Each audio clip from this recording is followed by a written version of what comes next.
And good morning, everybody. It is Fabulous Friday featuring Byron Paul.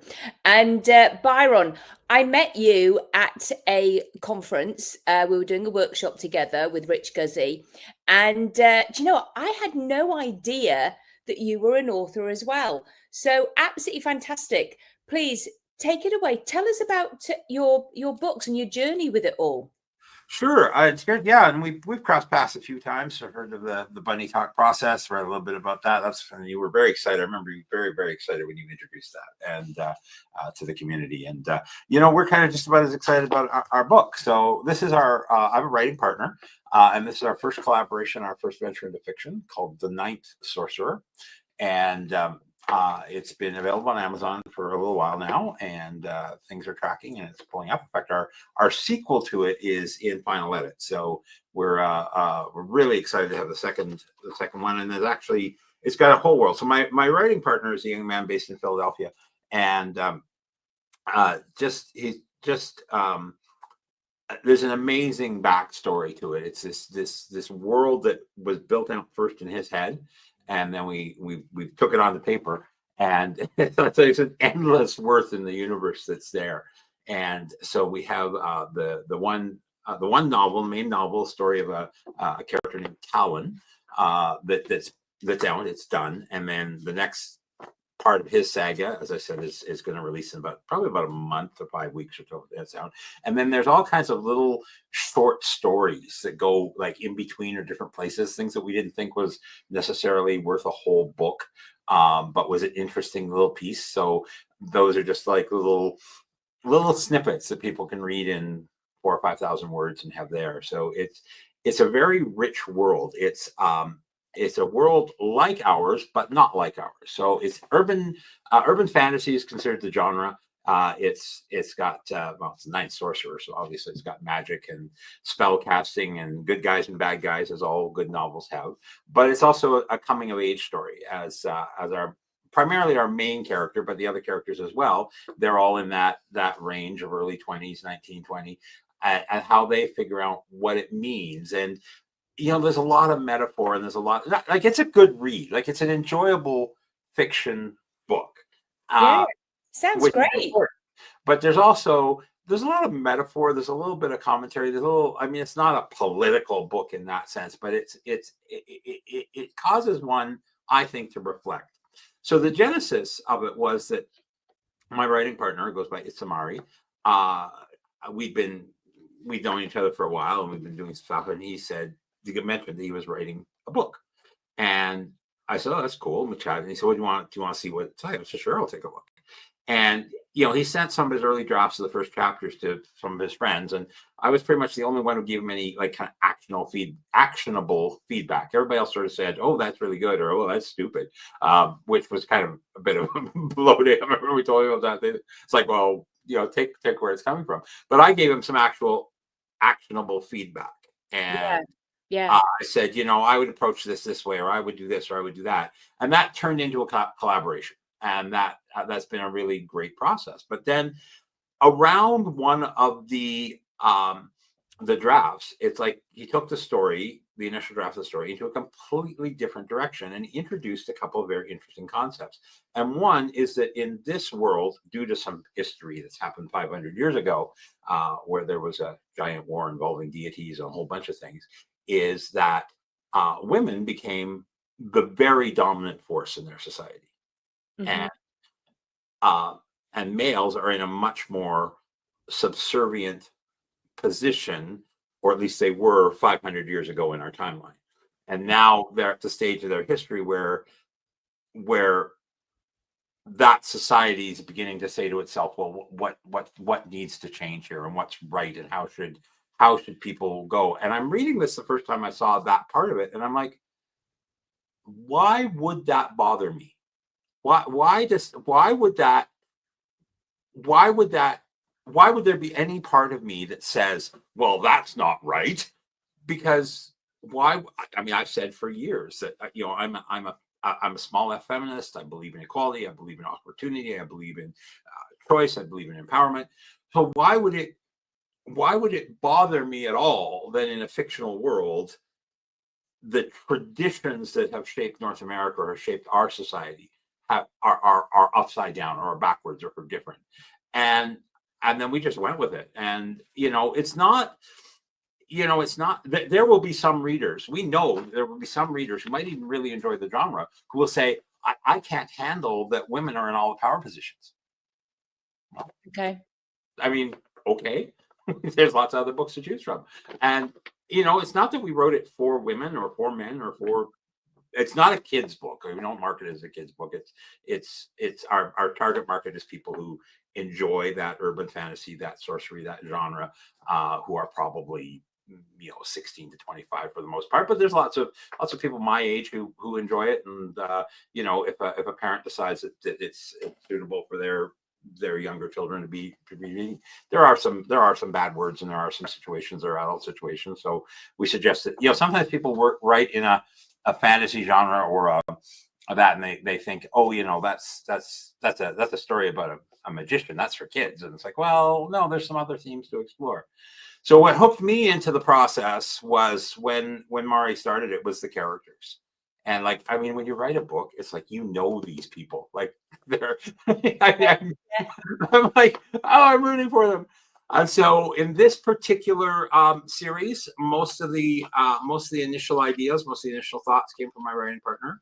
I did a lot of developmental writing and additions and cleaning up, and he drove most of the plot. And it's actually been a really good collaboration. And then we've also got in the pipeline a couple of projects that are more reverse, where I'm doing more of the initial ideas and he's doing more of the fill-in work. So it's really exciting, and it's really fun, and it's really, we want everybody to go out and enjoy our book and tell us what they think, and maybe have a moment's thought as they also enjoy the crazy antics and the upside down rules. And when you're able to bend a rule of physics, it lets you do some very interesting thing. And I'll tell you, I think I have a lot more fun writing fiction than I did writing nonfiction books, which I've also done. I'm sure. I love that for you, Byron. I really do. And it is quite interesting, because I had all these questions and you answered them all.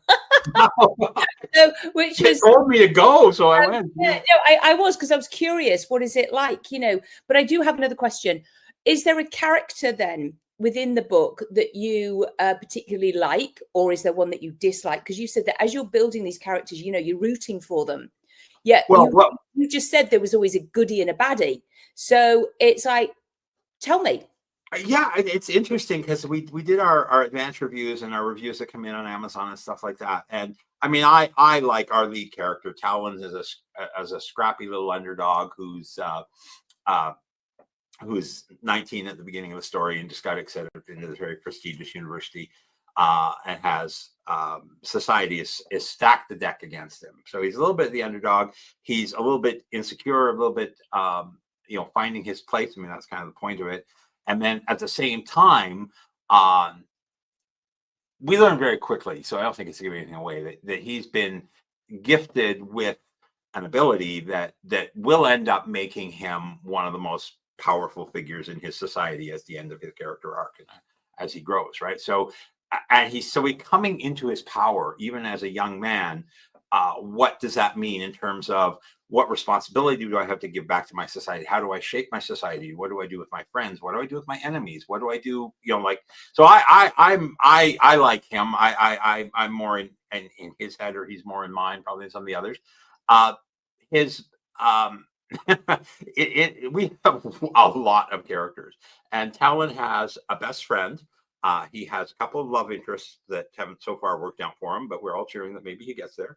And he has a working partner that's also a very, very intense relationship. He's got these three different characters that's probably our four main. Well, actually, the romance interests are. So those three are probably our main kind of triumvirate. And one of those is his working partner, his class and work partner is Kiara. And we got more reviews than we're expected. People just love to cheer for her. They think she is the coolest. She's a bit of a badass, but she's very caring, and she is. We've got a subset of people that are hoping that those two will get together, right? And it's like, no, they're just friends. And at least at this point, they're just friends. And so my favorite character is Talon, the protagonist, and probably the second most popular is Kira, his work partner. Yeah, wow. Byron, could you see this as a movie? We actually were just talking about the other day, and I mean, honestly, yes. So if there's any producers who are looking for a treatment, they should by all means contact us. The reality is it's a crowded genre, and there's lots of good writers in this genre. Some have been out for a very long time, some are new. So there's lots of exciting things happening in that kind of the book world. And the reality of life is also that making a fantasy movie is an expensive movie to make. It's not where you can just go downtown and find a set. I mean, where do you find? We have one of our scenes, several of our scenes are set in a glass realm, and another one's in a fire realm. Which, if you can imagine a landscape that's basically the inside of a volcano, I mean, how do you convert that to film? So, I mean, there's certainly a lot of work to do on that. But I think it could be that way. I think that's I think a lot of fiction authors. I think we in the back of our minds say, well, that would be great. It's not kind of banking on it as what our driving force. I mean, we want to enjoy it. We enjoy the writing. We want our readers to enjoy the book. But yeah, I think it could be pulled into something that's presented in a movie type of form. Yeah, that'd be great to have happen. So, I mean, people love, to fantasy. They love to, get away from reality, and it's so yeah. And why not? You've got lots of different characters, and I do wonder. It made me think that you were saying that with the different characters. Then, have you already sort of like thought, oh, that person would play it really well. That actor or actress would play it really well. I haven't gone that far myself, but what's interesting now. what you mentioned that is for the cover of the book, like a lot we had two choices for covers that we narrowed it down to, and we think we finally made the right choice. But we did a survey on one of our sites, and the votes came in like just like a US election, 49 to 51. And I'm like, oh, you people, you didn't help at all. So we finally chose the cover. But one of the reasons with the cover that we didn't use is it had a picture of the protagonist. And that's an odd little thing when you're dealing with books and book covers, because everybody who reads this book has an image in their head of what the characters are. And if we as I'm the publisher, but as the author or the publisher of the book, if we put a face on the cover, we're defining for the reader what that character looks like. You're right. And that can be good and that can be bad, right? And we eventually decided to let people find their own way. And one of the reasons that we did that is in putting the book together. My co-author is not the same race as I am. There's women involved. Our cover artist is a woman. There's people from all over the world. Like, just totally, collaboration was all digitally with our artists and our editor and our, women, men, different ages, different races, a whole bunch of different people in here. And we were talking about one character. And my co-author said, well, he's Black. And I went, like, of course he is. Why wouldn't he be? And it never dawned on me. So we have the two of us intimately involved in writing this. I hadn't really said, oh, this character is, and we have different races as well as humans, but this character is green or blue or purple or black or whatever. Yeah. I hadn't given it much thought, but he had, and in that particular character, he'd seen that character as a Black person. And sure, that character is now a Black person in my mind too. But it's just interesting because as soon as you start to assign those attributes and put them on a cover or describe them, we have some characters where in the book it says they are tall or they are short or they are this or they are that, right? But we have a lot of characters where we only kind of define in the prose the attributes that matter to our plot or to our character.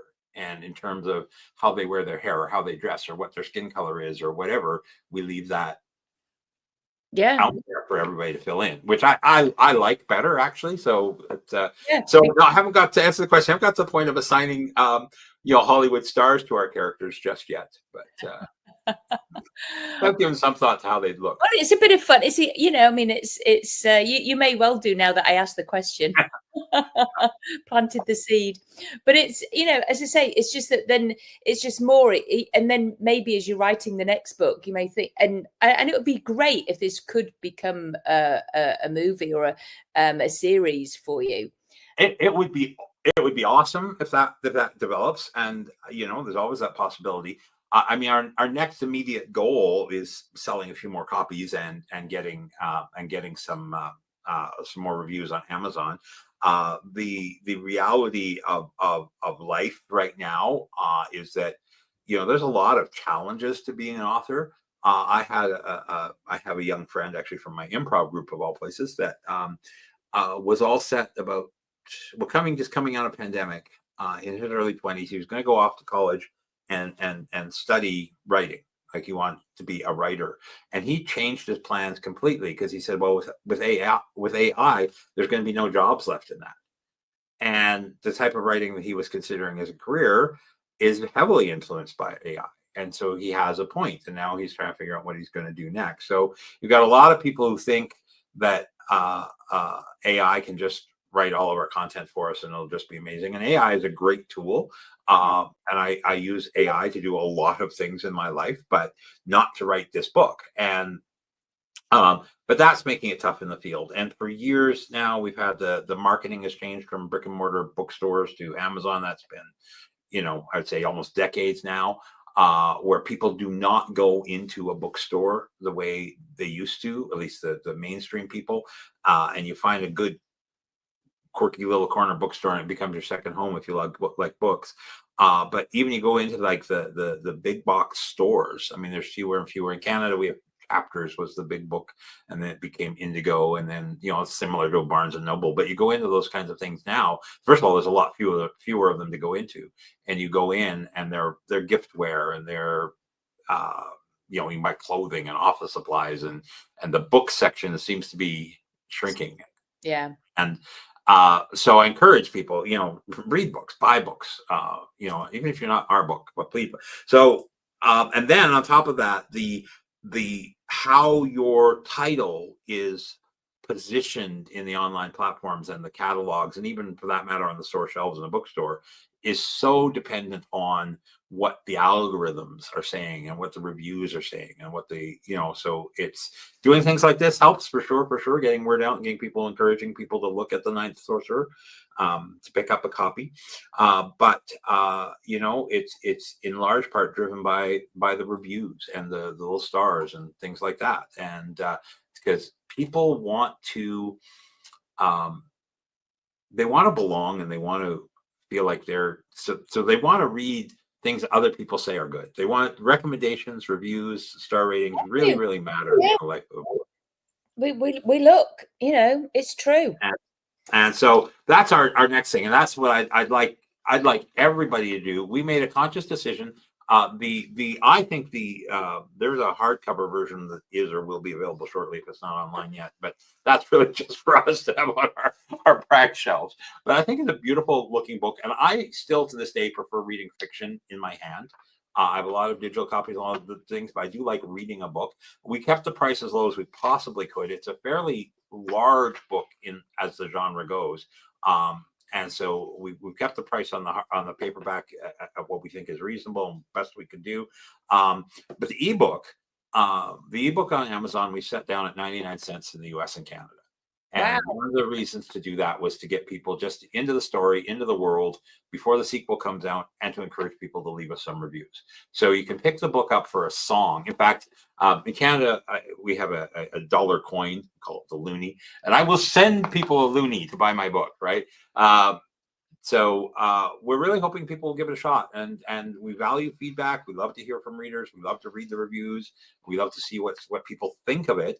And most people are pleased with the story. Most people get very engaged. So I think it's a really good read. And I got into the project because in the very earliest drafts, I fell in love with the characters. Yeah, I love that. I love that. Byron, you'll give me the links for the book, and we'll put them in the show notes. And Absolutely fantastic. I can see how enthusiastic you are about it, and I'm excited that you've got it's going to be a saga, because people do like that, actually. Well, it's like, well, what's next, and what's going to happen with so and so. Yeah, we said right at the beginning, book one. We were very enthusiastic. Rainbow Sorcerers, book one. So no, I have whole sagas, of people that I love to read. So absolutely fantastic. Thank you for coming on here, Byron. thanks for having me. Yeah, of course. And thank you for watching, everybody. And it's goodbye from me, Claudia Ricard, and it's goodbye from Byron Paul. All right, take care, everybody. Bye. Thanks for watching.